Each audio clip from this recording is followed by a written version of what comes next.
foremost, I would like to thank everyone for coming to our commencement ceremony. Finishing our elementary school education and moving on to high school is a time of newfound independence, newfound freedom, and new responsibilities. For my loving parents, I cannot thank you enough for all the support and guidance you have given. Forward, always forward. Onward, always up. Catching every drop of hope in my empty cup. What a journey it has been. And the end is not in sight, but the stars are out tonight, and they're bound to guide my way.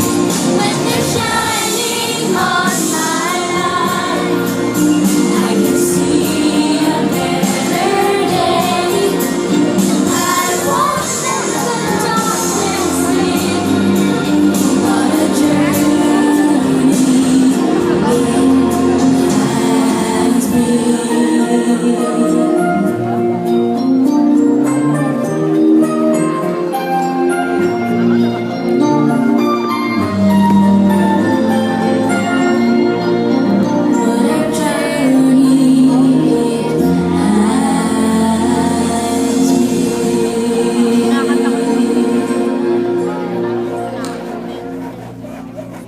The graduates of Batch 2012-2013.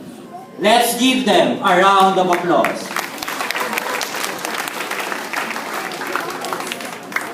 Everybody, please rise and let us join the graduates in singing the St. Joseph Academy. Where I am today without your love, hard work, and understanding. Your inner strength inspires and pushes me to constantly do better. You've always been there whenever I needed someone to lean on through of life trials, and I will be eternally grateful for that and your continued support as I begin this new chapter in my life. I love you, Mommy and Kuya.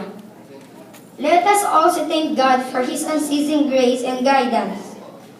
Without Him, we all wouldn't be here today. Thank you, good morning, and God bless.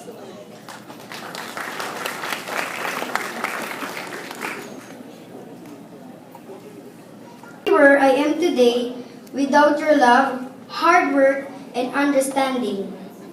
Your inner strength inspires and pushes me to constantly do better. You've always been there whenever I needed someone to lean on through of life trials, and I will be eternally grateful for that and your continued support as I begin this new chapter in my life. I love you, Mommy and Kuya. Let us also thank God for His unceasing grace and guidance. Without Him, we all wouldn't be here today. Thank you, good morning, and God bless.